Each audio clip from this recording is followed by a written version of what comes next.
नमस्कार आप सभी को। आज मैं आपको पामिस्ट्री की थोड़ी सी प्रैक्टिस कराऊंगी। हालांकि मैंने उसके वीडियोस अभी डाले नहीं हैं यूट्यूब पर। लेकिन हम थोड़ी सी प्रैक्टिस करेंगे। जैसे हम एस्ट्रोलॉजी की प्रैक्टिस करते हैं, ऐसे ही हम आज पामिस्ट्री की एक छोटी सी प्रैक्टिस करते हैं।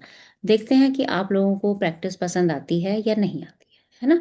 चलिए। मेरे पास एक हैंड है, मैंने फायर एयर एलिमेंट ये सारे हैंड्स पढ़ाए हुए हैं, आप जाके देख सकते हैं।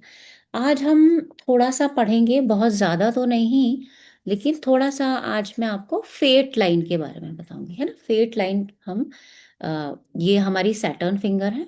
और इस फिंगर के नीचे, आई होप मेरे को शायद पेन का कलर चेंज करना पड़ेगा, थोड़ा डार्क कलर ले लेते हैं हम लोग, है ना। अब आप देखेंगे, यहाँ से आप देखेंगे इधर से ये और नीचे तक, इस पूरा हैंड का मेरे पास पिक्चर पूरा नहीं है। तो यहाँ तक एक बिल्कुल सीधी रेखा, सीधी भी हो सकती है, किसी की थोड़ी टेढ़ी भी हो सकती है, टूटी भी हो सकती है, वो तो अलग अलग हाथ पे डिपेंड है। इसको हम फेट लाइन बोलते हैं। अगर इस हाथ की बात करें तो देखिए, लगभग लगभग यहाँ से और भी थोड़ा नीचे से ये स्टार्ट होके इस तरह से, ये देख रहे हैं आप, ये फेट लाइन आपको जाती हुई दिखाई दे रही होगी। मैं आपको पूरा अच्छे से समझा देती हूँ। ये देखिए, ये जा रही है। ये एक यहाँ पे एक और लाइन है, ये बहुत सारी ये लाइनें दिखाई दे रही है ना, ये एक्चुअली हेल्पिंग लाइन इसके साथ में होंगी, जो सपोर्टिव लाइन कहलाती हैं। ये fate line, main fate line ये होगी, लेकिन साइड में जितनी भी लाइंस होती हैं वो कहीं ना कहीं सपोर्टिव लाइंस होती हैं, अगर वो स्टैंडिंग लाइन है। कुछ लाइंस आप देखेंगे यहाँ से भी आ रही हैं ऐसे करके, ये मार्स माउंट जो है, यहाँ से ये जितनी भी लाइनें निकलेंगी, ये कहीं ना कहीं आपको प्रॉब्लम देगी। अच्छा, कैसे प्रॉब्लम होगा, अब आपको ये समझना होगा। फेट लाइन को जनरली हम धन संबंधी विषयों में या करियर के एस्पेक्ट में देखते हैं। तो जब भी हम किसी परेशानी को आइडेंटिफाई करें, सबसे पहले हम पूरे हाथ का पैटर्न देखें। हाथ का पैटर्न मतलब फायरी है, एयरी है ना, किस तरह का हैंड है, उसके बारे में मैंने बताया हुआ है प्रीवियस वीडियोस में, आप देख सकते हैं। हाँ, ये हैंड एक फायरी हैंड है, हम ये कह सकते हैं इस हाथ को देखकर। कैसे है, पहले वीडियो देख लीजिए, वहां आपको समझ में आ जाएगा। फिर हाथों का कलर देखो, वो सारी चीजें देखनी जरूरी है। क्यों? क्योंकि वो एक बेस बना रहा है, उस बेस के ऊपर वो रेखा रिजल्ट देगी ना। जैसे हम एस्ट्रोलॉजी में क्या पढ़ते हैं कि बेस चार्ट ने बना दिया, जैसा दशा आया वैसा रिजल्ट मिला। तो भाई, हमें एज हमेशा क्लाइंट से पूछनी होगी अपनी यहाँ पे। क्यों? क्योंकि हम लाइंस पे एज की कैलकुलेशन करेंगे।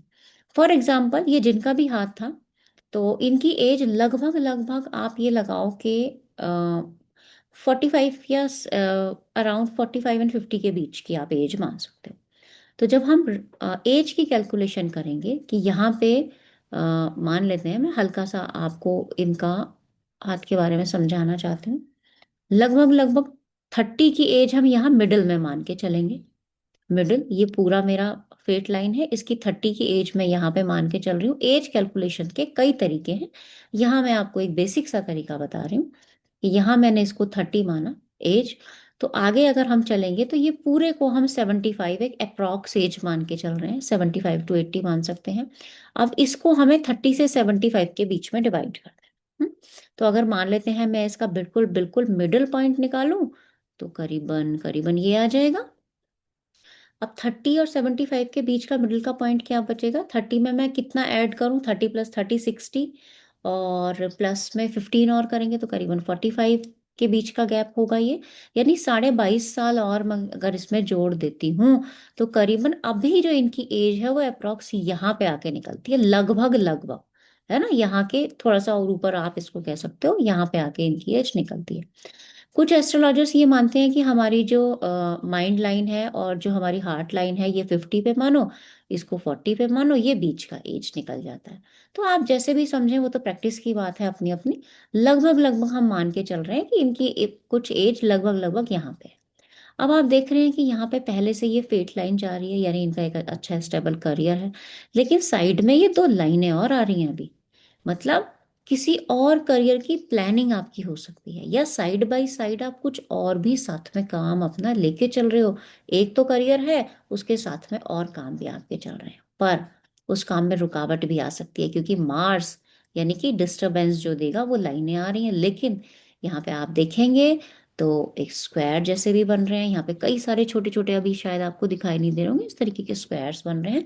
Square is a sign of protection, वो आपको प्रोटेक्शन भी देगा। तो आप कह सकते हैं कि आपके 40 से 50 की एज के बीच में हो सकता है करियर की बहुत सारी अपॉर्चुनिटीज आए, आप एक से ज़्यादा करियर आपके हों, दिक्कतें आएंगी लेकिन वो दिक्कतें सॉल्व हो जाएंगी। एंड रिजल्ट आफ्टर आफ्टर 50 या 55 आपके दो करियर होंगे स्टेब्लिश, जो आपके आगे तक चलते रहेंगे। और कोई आपसे पूछे कि कब तक हम काम करेंगे, तो बुढ़ापे तक काम करेंगे, है ना, यहाँ तक पूरी लाइन जा रही है। लेकिन इस लाइन के अलावा आपको उनकी मेंटल कंडीशन, जो कि ब्रेन लाइन बताएगी, उनकी हार्ट की स्थिति, है ना, ये सब कुछ देखना होगा। और उनकी, भाई, जीवन रेखा कैसे आप भूल सकते हो किसी की भी, है ना। तो लाइफ लाइन देखनी होगी, कितनी लाइफ है। या कई बार ऐसा होता है कि यहाँ पे लाइफ लाइन पे जनरली हम हेल्थ को भी देखते हैं, है ना। मान लेते हैं यहाँ पे कोई ऐसे साइंस आते हैं तो हेल्थ ही साथ नहीं दे रही, तो आगे करियर। तो ये छोटी छोटी सी चीजें हैं जो हम धीरे धीरे इसको सीखने की कोशिश करेंगे। तो ये मैंने हल्का सा पैटर्न बताया आपको। इस तरह से मैं थोड़ा सा प्रैक्टिस आप लोगों की कराऊंगी। जो लोग पहले से पामिस्ट्री जानते हैं उनके लिए प्रैक्टिस करना सीखना आसान हो जाएगा। जिनके लिए नया होगा उनके लिए मैं कुछ सीरीज पामिस्ट्री की लेके आने वाली हूँ। तो हो सकता है कि आपको हेल्प मिले सीखने में। चलिए फिर आज के लिए इतना ही रखते हैं। बहुत धन्यवाद।